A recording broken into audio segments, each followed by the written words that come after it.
Good morning, YouTube. I'm Joe. You're watching Ink&Iron, and today I'd like to talk to you about how I organize my ink samples. So this is a notebook where I have most of my ink samples. You can see nice vibrant colors in here, very easy to compare, and I'm just using baseball card organizing sleeves in here. So yeah, I really like this system. I'd like to share with you how I'm doing it and how I'm getting all this variety of color from each of my ink samples. I have a couple of new samples to test out, so we'll go to my desktop and I'll show you this whole process. And I just want to say thank you for joining me. I am in quarantine, I am bored, so I really appreciate your viewership. Let's go.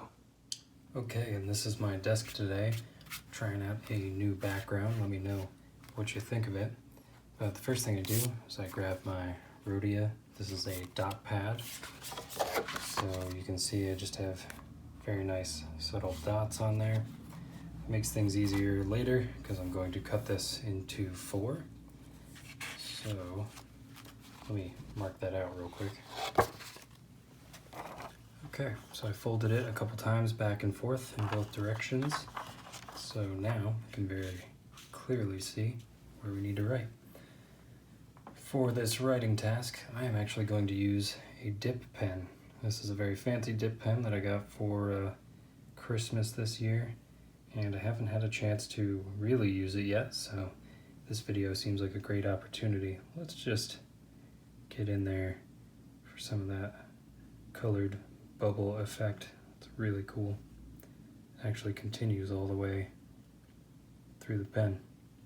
Anyway, if you do not have a dip pen, then your option could be using a fountain pen. You can actually just dip it and the feed will hold enough ink to get a couple of lines down. Our inks today, I've got some samples from a pen meetup. So this is Pelikan Mandarin. Thought it'd be a nice orange. Oops. Got Karis Customs Wolf Gray. This is courtesy of Kendall. He was nice enough to relabel an old vial for me. This is Noodlers Whaleman's Sepia, or sepia, depending on how you want to pronounce it. But this is sort of like a brown color. Can't really tell yet, but we'll get there. And lastly, Noodlers Apache Sunset. I thought I had this sampled already, but I don't. So yeah, this will be quite vibrant. Alright, I'm actually going to set them off to the side just so they're out of my way. Okay, we've got a little drying cloth off to the side if we need it. And this is just a little bit of water to clean off my dip nib. So we'll also set that off to the side. In addition to your current supplies, grab a couple of Q-tips. They will come in handy for the swabbing of these swatches. That's what I'm going to call these. These are ink swatches so I can compare them later. Just going to rotate this because it'll make it easier for me to write. Okay, so I have given these all a shake just to make sure any pigment that may be floating around in here is evenly dispersed. Just going to take my dip nib, get enough of it in there. They don't always go down all the way, it's not a problem. Okay, and this is Pelikan.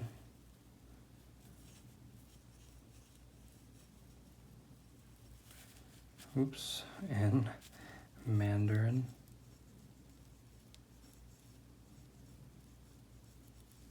I do not have the best writing technique in the world, I apologize.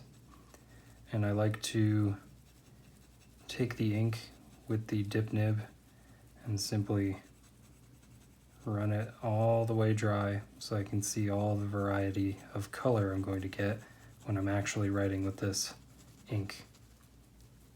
I'm going to double it over here at the end just to get some idea of how it layers.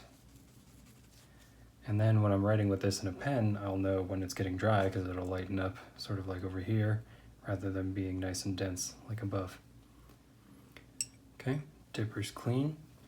Now we take a Q-tip, do basically the same thing, get it saturated, and then just swab it out. It's pretty light. Really lightens up here at the end. So yeah, I would say this looks better in a fountain pen than using it with like a brush. And yeah, I'm just gonna leave it just like that. And we'll go on to the next one.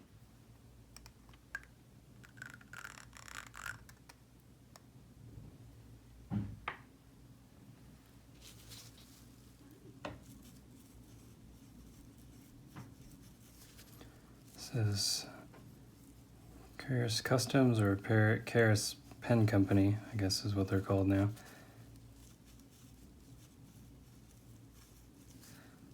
Wolf Gray. This is a very dark ink.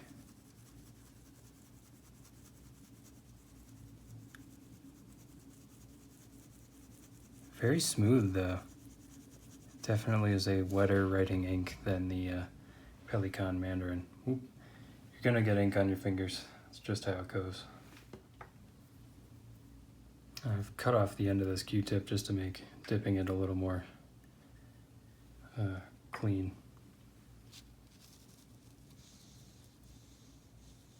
Ooh, look at that. Almost has like a pinkish purple hue to it, which I did not notice in the fine writing of the pen. Now for the Whaleman Sepia, and you can see how much this clings to its container. Just a fun little observation for you. You can learn a little bit about the ink just from playing with it like this.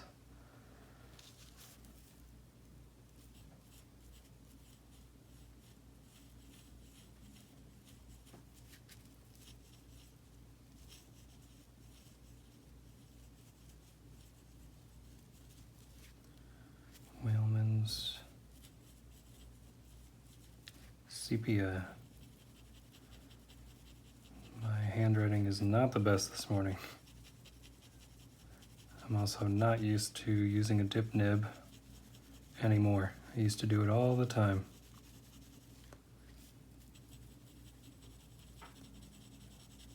Scribbling a little extra with this one because it's going from sort of a more black to a more brown color, which is interesting to see. Okay.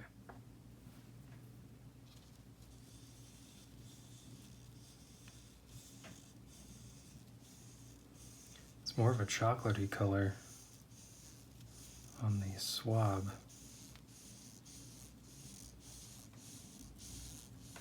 Interesting. Very chalky looking. All right, the infamous Noodlers Apache Sunset. You can see already it kind of moves from red to all the way to yellow. It's a very vibrant ink. Noodlers Apache Sunset. This was a very popular ink a few years ago.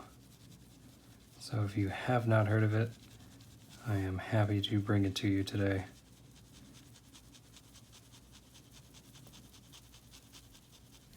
Yeah, if you like shading, this is your ink right here. You can see all that color variety in there. It is a little bit sticky, so you can see it clinging to the nib there.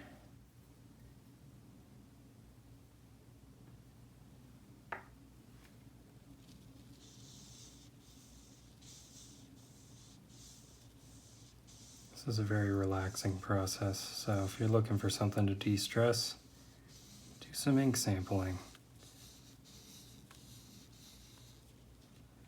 Okay, so these samples are now dry, and let me cut them up. All right, let's find out where these belong in my book here. So I've got reds, oranges. Okay, well, just got some new oranges. So let's stick them in here. And these may have to be trimmed a little bit to actually fit. Yeah, a little wide. Let me trim it. Trim that one correctly the first time. So there you go. Now you can see you're able to compare all these inks side by side. So pretty cool. I hope that this has been helpful to you. I definitely was kind of struggling with ink sample organization initially, so hopefully this comes in handy for some of you. Okay, so I got the Wellman Sepia and Wolf Gray in there. I have grays and browns living next to each other in this sample book, so I'm just gonna do them like that. Yeah, and there you have it. You can see how you can organize your ink samples. I hope this was helpful. If you enjoyed this video, I do lots of stuff with fountain pens, so just kind of pulling a random selection from my cup on my desk. Yeah, got a bunch of them laying around. I also do multi-tools as well as pocket knives, that kind of thing. If you're into that kind of content, please give this video a like and follow my channel.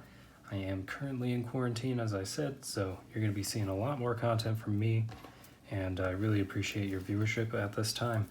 If you want bonus content, you can check out my Patreon. It is free to join, and it does give you just free bonus content. If you feel like donating, I'd appreciate you, but there is no pressure.